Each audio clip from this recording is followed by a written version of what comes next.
Makinig ka sa akin mga kaibigan. May sasabihin ako sa inyo. Hindi laging madali ang buhay. Maraming hamon, maraming pagkadismaya. At minsan, ang pinakamahirap gawin ay ang bitawan ang mga tao at bagay na hindi na nakaaambag ng maganda sa buhay mo. Pero tandaan mo ito, ang pagbibitaw ay hindi ibig sabihin na sumusuko ka. Ibig sabihin lang nun, gumagalaw ka na, pasulong. Lumalago ka. Unti-unti mong natutuklasan kung sino ka talaga. Alam mo, lahat tayo may mga tao sa buhay na nagpapabigat sa atin. Hinuhut-hut nila ang enerhiya natin. Pinanghihinaan tayo ng loob. Hindi sila naniniwala sa kakayahan natin. Matagal na nating hinahayaan silang makasama sa mesa. Hayaan silang diktahan kung paano ka dapat makaramdam, mabuhay, at tingnan ang sarili mo. Pero hindi ganun dapat ang buhay. Hindi ka inilagay dito para mabuhay sa anino ng duda o takot ng iba. Ipinanganak kang liwanag para tumayo ng matatag, para maging pinakamahusay na bersyon ng sarili mo. Pero para magawa yon, kailangan mong matutong bumitaw. Bitawan ang mga toxic na relasyon. Bitawan ang negatibong enerhiya. Ibig sabihin nun, lumayo sa mga taong hindi ka binibigyan ng suporta. Ibig sabihin nun, magpaalam sa mga taong lumalapit lang kapag may kailangan sila. Bitawan mo na yung mga pumipigil, nagpapaliit, at laging may sinasabi kung ano lang ang kaya mo o hindi mo pwedeng makuha. Bitawan mo sila. Alam ko, mahirap yan. Mahirap kalimutan ang mga tao na pinaglaanan mo ng panahon, minahal mo o sinubukan mong tulungan. Pero totoo ito mga kaibigan, hindi ka pwedeng magbigay kung ubos ka na. Hindi mo kayang patuloy na magbigay kung wala ka nang maibubuga. Hindi mo pwedeng punan ang kakulangan ng iba kung ang sarili mong buhay ay wala na ring laman. Kaya, magsimula ka sa sarili mo. Yung totoong harapin ang sarili. Matutong mahalin ang sarili. Matutong maging masaya mag-isa. Alam ko, natatakot ang ilan sa inyo dyan. Akala nyo pag mag-isa, malungkot na. Pero hindi totoo yon. Hindi ibig sabihin na mag-isa ka, malungkot ka na. Ibig sabihin lang, malaya ka, buo ka. May pagkakataon ka ng tuklasin kung sino ka, ano yung kaya mong gawin, at ano yung talagang deserve mo. Kapag natutunan mo nang maging masaya kahit mag-isa, wala nang makakapatigil sa'yo. Kapag natutunan mong mahalin at irespeto ang sarili mo, nagsisimulang mag-iba ng enerhiya, nagsisimula kang maka-attract ng tamang tao, tamang opportunities at tamang sitwasyon sa buhay mo. Hindi ka na naghahabol, ina-attract mo na ang mga bagay. Kapag natuto kang tumayo mag-isa, doon nagbabago ang lahat. Doon nangyayari ang magic, ang universe, ang buhay, ang Diyos, o kung anuman ang paniniwala mo, nagsisimula ng magbukas ng pinto para sa iyo. Pero kailangan mo munang talikuran ang mga bagay at tao na hindi na nakaaambag ng maganda sa iyo. Lisanin mo yung mga tao na hindi naniniwala sa kakayahan mo. Lisanin mo ang mga sitwasyon na palaging hinihila ka pababa. Alam kong mahirap. Ang hirap layuan ng mga nakasanayan mo. Parang pakiramdam mo ay may nawawala. Pero gusto kong malaman mo ito. Wala kang nawawala. Mas lalo kang may nakakamit. Nakukuha mo ang kapayapaan mo. Nakukuha mo ang kalakasan mo. Nakukuha mo ang purpose mo. Nakukuha mo ang buhay na matagal mo nang pinapangarap. Kaya gusto ko, araw-araw mong ipaalala ito sa sarili mo. Karapat dapat ako. Karapat dapat akong mahalin. Karapat dapat akong maging masaya. Karapat dapat akong irespeto. At kapag naniwala ka dyan, kapag namuhay ka sa katotohanang yan, dun mo makikitang unti-unting nagbabago ang mundo mo. Pero eto ang totoo. Kailangan ng panahon. Hindi ito mangyayari agad-agad. May mga pagsubok kang pagdadaanan. May mga pagdududa. May mga oras na parabang natutukso ka ng sumuko. Pero andito ako para sabihin, lahat ng kailangan mo, nasa loob mo na. Lahat ng kailangan mo para mabuo ang buhay na para sa'yo, nasa iyo na. Kaya gawin mo na yung unang hakbang. Isang araw sa isang pagkakataon, tuloy-tuloy lang. At kapag tuloy-tuloy mong ginagawa yan, pangako ko, magugulat ka sa kung anong kapayapaan, kasiyahan, at kalayaan ang mahahanap mo. Hindi mo kailangan ng kahit sino para makumpleto ka. Buo ka na, sapat ka na. At kapag na-realize mo yan, kapag tuluyan mong binitawan ang lahat ng hindi ka na pinaglilingkuran, doon talaga magsisimula ang tunay mong buhay. Makinig ka. Gusto kong tandaan mo ito. Ikaw lang ang tanging tao na makakapigil sa sariling mabuhay ng buhay na talagang para sa'yo. Alam ko ang iniisip mo, pero Denzel, nagsisikap naman ako. Pinaghihirapan ko naman. Bakit parang walang nangyayari? Ito ang sagot ko. Hindi lang ito tungkol sa effort. Tungkol ito sa enerhiya na dinadala mo, sa mga taong pinapalibutan mo sa sarili mo, sa kung kanino binibigay ang oras, pagmamahal at puso mo. Alam kong mahirap, pinapaniwala tayo na dapat palaging may mga tao sa paligid natin, di ba? Barkada, pamilya, boyfriend o girlfriend. Sinasabi sa atin na kapag mag-isa ka, may kulang. Kapag walang tao na nagbavalidate ng existence mo, parang hindi ka sapat. Pero sasabihin ko sa'yo, kalokohan yun. Kalokohan na ibinenta na sa atin. Tigilan mo nang paniwalaan yan. May lakas sa pagiging mag-isa. May tapang sa pagiging solo. Kasi kapag mag-isa ka, kasama mo yung pinaka-importanting tao, ikaw. At may kagandahan doon dahil sa oras na hindi ka na umaasa sa opinyon ng iba, sa oras na hindi ka na naghahanap ng validation sa mga taong lost din naman, doon mo matatagpuan ang tunay na kasiyahan. Doon mo mahahanap ang peace. Hindi mo na kailangang hanapin ang approval ng iba. Ibinibigay mo na yon sa sarili mo na matagal mo nang hinahanap. Nakukuha ko yan, mahirap bumitaw. Mahirap magpaalam sa mga taong matagal mo nang kasama. Nakakakapit tayo, napapamahal. Pero yun ang nakakakulong sa atin. Nanatili tayo sa lugar na puro tayo bigay. Bigay ng bigay, pero walang bumabalik. Panahon ng umatras ng kaunti, huminga ng malalim. At maramdaman na hindi mo kailangan ng kahit sino para mabuo ka. Kapag palaging nasa paligid mo ay mga taong puro kuha. Hut-hut dito, hut-hut doon, at ikaw puro bigay. May dapat talagang magbago at ikaw dapat ang magpasimula nun. Hindi yan madali. Nakakailang yan. Pero kapag binitawan mo ang mga tao na hindi ka na pinaglilingkuran, kapag tumigil ka ng kumapit sa mga hindi naman naka-appreciate sa'yo, kapag tumigil ka ng hayaan silang diktahan kung ano ang mararamdaman mo, doon unti-unti mo mahahanap ang tunay na kapayapaan. Dapat matuto kang magsabi ng hindi. Kailangan mong masanay tumabi at sabihin, hindi ko na kayang ibigay pa ang sarili ko sa iyo. Pero anong nangyayari? Naiinis ang mga tao. Questionin ka nila. Susubukan kanilang palabasin na ikaw ay makasarili. Huwag kang papadala. Intindihin mo, ito ang journey mo. Buhay mo ito. Isang beses ka lang mabubuhay at dapat mong ayusin ito para sa sarili mo. Kaya kung may tao sa buhay mo na hindi nagdadagdag ng saya, hindi nag-uudyok sa iyong maging mas mabuti, hindi mo maramdaman na worthy ka, panahon na para bitiwan sila.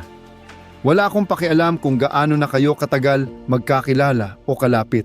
Kung hindi sila nagdadala ng liwanag sa buhay mo, tinatanggalan ka nila nito. At eto pa, walang masama sa pagiging mag-isa. Walang masama sa pag-focus sa sarili. Oras mo ito. Oras mo para lumago, maghilom at tuklasin yung amazing na tao na ikaw talaga. Marami sa atin ang nakakulong sa ideya na kailangan natin ng iba para sumaya. Na kapag wala kang karelasyon o grupo ng tao sa paligid mo, may kulang. Hindi totoo yon. Ang kasiyahan sa'yo nagsisimula sa sarili mo. Intindihin mo, hindi ka mahina kung kailangan mong magpahinga. Hindi ka mahina dahil pinili mong mag-isa. Hindi ka mahina dahil nilagyan mo ng boundary ang sarili mo. Sa totoo lang, malakas ka kasi mas pinili mong piliin ang sarili mo kaysa sa ingay at kalat ng mundo. Matapang ka dahil kayang lumayo mula sa mga taong nakakaubos sa'yo. Hindi nakakakita ng halaga mo, yung gusto ka lang hilahin pababa. Malakas kang tumingin sa salamin at sabihin, karapat dapat akong maging payapa. Karapat dapat akong maging masaya. At hindi ako papayag sa kahit anong mas mababa pa dyan. Isa pa, hindi ka nilagay dito para maging extra sa buhay ng iba. Hindi ka isinilang para maging pampalipas oras lang. Para lang lapitan kapag may kailangan at pabayaan kapag okay na sila. Hindi ka disposable.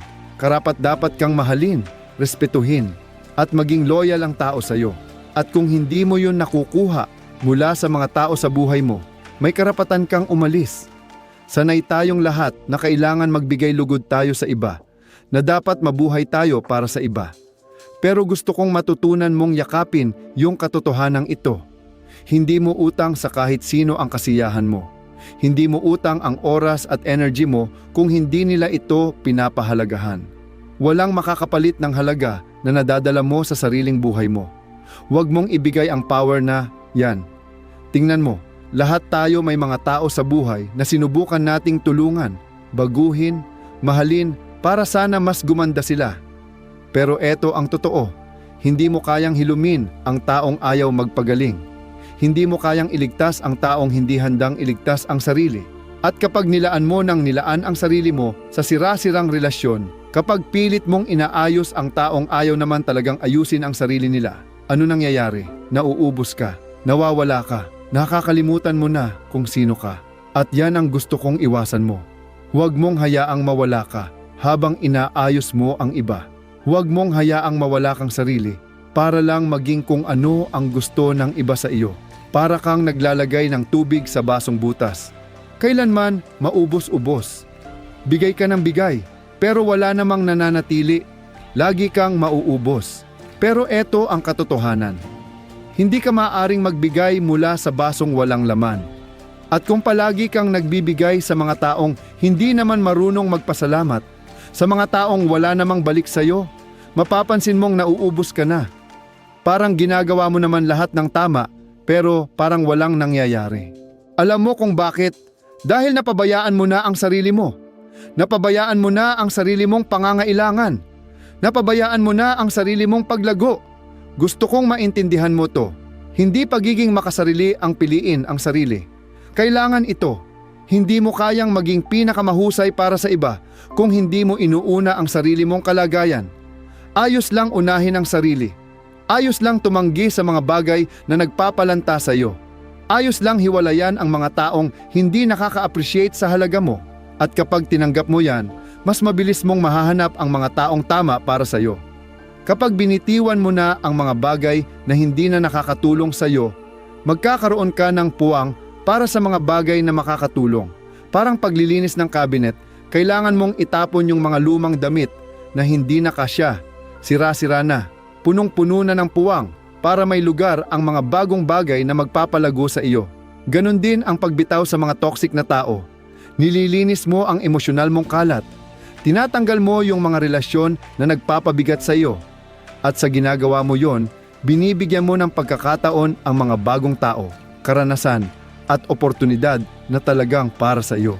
Ngayon, hindi ibig sabihin na kailangan mong magpakatigas ng puso o putulin ang relasyon sa dramatic, galit na paraan. Pwede kang mag-let go ng may pagmamahal. Pwede mong bitawan ang mga tao ng may respeto. Pwede mo silang batiin ng good luck at pakawalan sila ng walang sama ng loob. Kasi totoo, ang sama ng loob, ikaw lang din ang natatali. Ikaw lang din ang nakakabit pa rin sa nakaraan. At papaano ka uusad kung daladala mo pa rin lahat ng bigat na yan? Alam ko, mahirap. Promise, alam ko. Pero gusto kong maintindihan mo ang isang mahalagang bagay. Ang pagbitaw ay hindi ibig sabihin masama kang tao. Ibig sabihin, matalino kang tao. Ibig sabihin, alam mo ang halaga mo. Ibig sabihin, pinapahalagahan mo ang kapayapaan ng isip mo kaysa mapasaya ang iba. Ang pagbitaw, pag-set ng boundaries yon. At ang boundaries, hindi kahinaan. Palatandaan yon ng lakas, palatandaan yon ng respeto sa sarili. Pero eto ang totoo.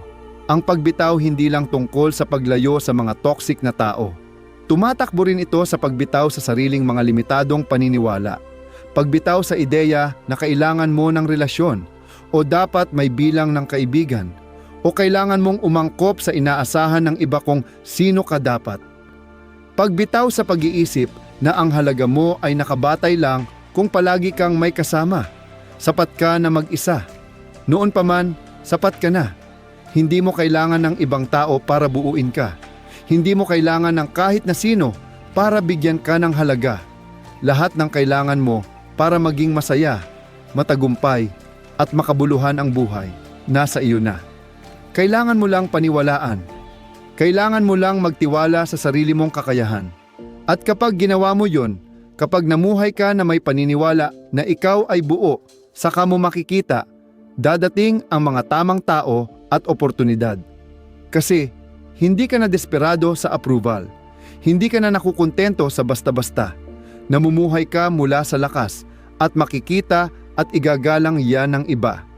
Isa pa, Kapag tunay kang komportable mag-isa, kapag natutunan mo ng mahalin ang sariling kumpanyang kasama mo, nawawala ang takot na ma-reject. Wala ka ng takot na mag-isa. Hindi ka na natatakot na baka hindi ka sapat para sa iba dahil alam mo sa sarili mong sapat ka na. Karapat-dapat ka kahit anong mangyari. At kapag alam mo yan, kaya mong pakawalan ang takot na pumipigil sa'yo mula sa buhay na deserve mo.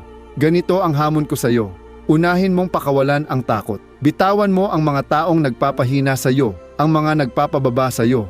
Bitawan mo ang mga paniniwala na nagpapaligpit sa'yo. At habang ginagawa mo yon, mapapansin mong yung buhay na hinahanap mo ay abot kamay na pala. Naghihintay lang siya na magdesisyon kang angkinin, tumbukin at panghawakan ka. Nasa iyo na ang kailangan mo. Noon pa man, ngayon, panahon mo nang bitawan ang lahat ng pumipigil sa iyo at bigyang daan ang bawat tagumpay na paparating. Teka, seryoso muna tayo. Madalas nating marinig na maikli ang buhay. Pero ito ang katotohanang gusto ko sanang panghawakan mo. Sapat ang haba ng buhay para mabuhay mo ito sa paraang deserve mo. Hindi mo kailangang mamuhay ayon sa kagustuhan o pangarap ng iba. Meron kang karapatang hubugin ang sarili mong kapalaran. Meron kang karapatang mabuhay na mapayapa, masaya, at puno ng saysay. Pero para mangyari yon, kailangang handa kang magbitiw. Kailangang handa kang putulin ang mga tali na humihila sa iyo paatras. Hindi lang to tungkol sa pagputol ng tao sa buhay mo, tungkol din ito sa pagputol ng bigat sa isip at damdamin na umaalipin sa iyo. Kailangan mo ring putulin ang mga ugali, paniniwala, at pattern na hindi na nagsisilbi sa iyo. At pag nagawa mo yon, mas magaang ang pakiramdam mo, mas malaya ka. Pero eto ang catch, hindi ito laging madali. May mga panahong may lalaban, minsan ibang tao, minsan sarili mo. Minsan makakaramdam ka ng guilt, minsan parang ang selfish mo. Pero eto ang totoo, hindi mo responsibilidad ang kaligayahan ng iba. Ang responsibilidad mo, ang sarili mong kaligayahan. At ang mga totoong nagmamahal sa iyo at may malasakit sa iyo, maiintindihan nila kapag pinili mong unahin ang kapayapaan ng isip mo. Igalang nila ang paglago mo. Hindi ka nila pipigilan, pero alam mo, minsan talaga, may mga tao talagang hindi makakaintindi. Hindi nila gets kung bakit ka lumalayo. Baka sakyan ka pa nila, sabihing malamig o mayabang ka. Ayos lang yon. Hindi mo kailangan ng approval ng lahat. Ang pinakakailangan mo ay ikaw. Alam mo ang halaga mo. Ganito lang yon. Walang problema kung lagpasan mo na ang mga relasyon na hindi natugma sa direksyon ng buhay mo. Hindi komportable ang paglago. Talagang challenge yon. At habang lumalago ka, mapapansin mong unti-unti ring nawawala ang mga taong dating feeling mong kailangan mo. Hindi ito refleksyon ng halaga mo. Refleksyon ito ng paglago mo. Pwede ring pag-usapan ka sa likod mo. Pwede kang pagtsismisan. Subukan ka nilang husgahan. Pero tandaan mo, kapag may nag-uusap tungkol sa'yo, mas nagpapakita yon kung ano sila kaysa kung ano ka. Pinag-uusapan lang ng tao ang hindi nila maintindihan. At tandaan mo rin, hindi nila mauunawaan ang paglalakbay mo hanggat hindi nila nararanasan ang pinagdaanan mo. Pero alam mo, hindi mo responsibilidad ang ipaliwanag yon sa kanila. Hindi mo kailangan i-justify ang desisyon mo sa kahit sino. Isa sa pinakamahirap mong pagdadaanan sa buhay ay yung matutunan mong bitawan ang nakaraan. Patawarin hindi lang ang iba, kundi pati ang sarili mo. Baka tanungin mo, paano ko papatawarin ang taong nanakit sa akin? Pinapatawad mo sila dahil ang pagkakapit sa galit, ikaw lang din ang nakakadena. Ang pagkakaroon ng sama ng loob, ikaw din ang pinipigilan umusad. Kapag binitiwan mo ang galit, pinalalaya mo ang sarili mo mula sa hawak ng mga nanakit sa iyo. Tandaan mo to, ang pagpapatawad hindi tungkol sa ibang tao. Tungkol ito sa kalayaan mo. Tungkol ito sa pagpayag mo na pakawalan ang bigat na nagdadala sa iyo pababa. Kapag kumapit ka sa galit, para kang may bit-bit na backpack na puno ng bato. Ikaw lang din ang may dala. At hindi lang mabigat ito, pumipigil pa ito para makarating ka sa gusto mong puntahan. Kaya pakawalan mo na. At habang napag-uusapan ang pagpapatawad, pag-usapan din natin ang pagpapatawad sa sarili.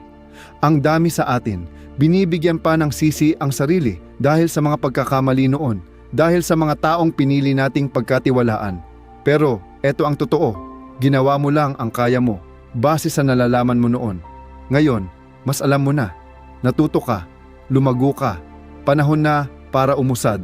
Tigilan mo na ang pamumuhay sa likod ng refleksyon ng lumipas. Tigilan mo na ang pagkakapit bilang angkla sa mga pinagdaanan mo. Panahon na upang palayain ito. Alam ko iniisip mo rin, paano kung mag-isa na lang ako? Paano kung sobrang tagal kong inuna ang iba tapos hindi ako sanay mag-isa? Dito kita sasagutin. Ang pagiging mag-isa, hindi ibig sabihin malungkot ka. Ang totoo, pagiging komportable sa sarili mo yon. Ang totoo, pagmamahal sa sarili mo, ngayon na, dito na. Kasi tinuruan tayong matakot sa katahimikan at pag-iisa. Tinuruan tayong kapag mag-isa ka, kulang ka. Pero hindi yon totoo. Buo ka na ngayon pa lang. Hindi mo kailangan ng kahit sino para buuin o punuin ka. Hindi mo kailangan ng validation mula sa iba para patunayan na deserve mong mabuhay. Hindi mo kailangan ng kahit sino para punan ang puwang na ikaw lang dapat pupuno. Kapag natutunan mong mahalin at i-enjoy ang sarili mong kasamahan, kapag natutunan mong umangat na mag-isa, parang magnet ka ng mga tamang tao. Hindi mo na mahihila yung mga taong sumisip-sip sa iyo. Hindi ka nakukopyain ng mga taong tingin sa iyo ay isang project na dapat ayusin. Mapapalapit ang mga taong nakikita ang halaga mo. Yung mga taong mamahalin ka hindi dahil sa kaya mong ibigay, kundi dahil sa kung sino ka. Ito ang payo ko. Tigilan mo na ang paghahanap ng validation mula sa iba. Tigilan mo na ang paghihintay na sabihan ka ng iba na magaling ka, worthy ka, mahalaga ka. Ako na mismo nagsasabi sa iyo ngayon, worthy ka na, mahalaga ka. Hindi mo kailangan ng kahit anong approval mula sa ibang tao. Simulan mong paniwalaan ang sarili mo. At kapag ginawa mo yan, pati ang mundo, makikita yan. Pero ito ang natutunan ko. Kapag hindi mo na sinusubukan na gawing masaya lahat ng tao, doon mo matatagpuan ang tunay mong lakas. Kapag hindi mo na pinipilit na magkunwaring ibang tao ka lang para lang mag-blend in, doon talaga nagsisimula ang totoong buhay mo. Hindi mo pwedeng ilaan ang buhay mo para sa ibang tao. Hindi mo pwedeng maging lahat para sa lahat. At alam mo, okay lang yon. Okay lang na ma-disappoint ang iba. Okay lang na tumanggi. Okay lang na lumayo sa mga sitwasyon, relasyon o commitment na hindi na nakabubuti sa iyo. Wala kang obligasyon na panatilihin sa buhay mo ang mga taong hindi ka nirerespeto, hindi ka inilalagay sa tama, at hindi ka tinatrato ng kabaitan at pagmamahal na nararapat sa iyo. Kapag niyakap mo ang pagiging mag-isa, kapag pinili mong mag-solo at mag-invest sa sarili mong paglago, doon mo marirealize ang isang napakalakas na bagay. Ikaw ang pinakamalaking asset mo. Walang ibang tatahak sa buhay mo sa bawat hakbang, kundi ikaw lang. Walang ibang makakaramdam ng sakit mo, saya mo, tagumpay mo, at mga pagsubok mo tulad ng nararamdaman mo. Kaya bakit hindi mo mahalin at igalang ang sarili mo gaya ng nararapat sa iyo? Kapag ginawa mo yon, kapag inuna mo ang sarili mong kapakanan, mapapansin mo na dadating ang tamang mga tao sa buhay mo. Makikita nila ang kumpiyansa mo. Makikita nila ang kapanatagan mo. Makikita nila na alam mo kung sino ka at gugustuhin nilang maging bahagi ng buhay mo. Pero ito ang mahalaga. Huwag kang magsettle. Huwag kang magsettle para sa mga taong hindi ka nirerespeto. Huwag kang magsettle sa mga relasyon na nakakasakal lang sa iyo. Huwag kang magsettle sa kahit anong hindi ka inaangat. Kapag tumigil ka ng magsettle, doon talaga nagsisimula ang lahat ng pagbabago. May isa pa akong gustong sabihin. Marami sa atin ang kumakapit sa mga tao dahil naaawa tayo sa kanila. Siguro, pinagdadaanan nila ang mahirap na panahon. Baka nasaktan ka na nila dati at pakiramdam mo, responsibilidad mo na tulungan sila. Pero sasabihin ko sa inyo mga kaibigan, hindi mo kayang iligtas ang lahat at hindi mo kailangan gawin yon. Hindi mo kailangang dalhin lahat ng bigat ng mundo sa balikat mo. Kung hindi rin lang sila handang magsikap para magbago, kung hindi rin lang sila willing makipagsabayan sa iyo, kailangan mo silang bitawan. Kailangan mong pakawalan ang bigat na yan. Alam kong masakit yon. Alam kong pakiramdam mo, iniiwan mo sila, pero hindi. Pinipili mo lang ang sarili mo. Pinipili mo ang sarili mong kapayapaan. Pinipili mong maging pinakamahusay na bersyon ng sarili mo. At sasabihin ko rin to, kapag pinili mo ang sarili mo, magbubukas ang mundo sa iyo sa paraang hindi mo inaasahan. Hindi ito pagiging makasarili. Ito ay tungkol sa pangangalaga sa sarili. Kasi kung hindi mo poprotektahan ang energy mo, walang ibang gagawa yon para sa'yo. Kaya huwag kang matakot na bitawan ang toxic na relasyon. Huwag kang matakot na lumayo sa mga taong hindi ka nirerespeto. Mga taong hindi ka sinusuportahan. Mga taong puro gulo ang dinadala sa buhay mo. Lumayo ka ng taas noo. Umalis kang may kumpiyansa na mas mabuti ka nang wala sila. At habang hinihiwalayan mo sila, marirealize mong hindi ka nag-iisa. Kasi kapag binitawan mo na ang mga bagay na hindi na nagpapasaya o nakakatulong sa'yo, nagbibigay ka ng espasyo para sa mga taong tama para sa'yo.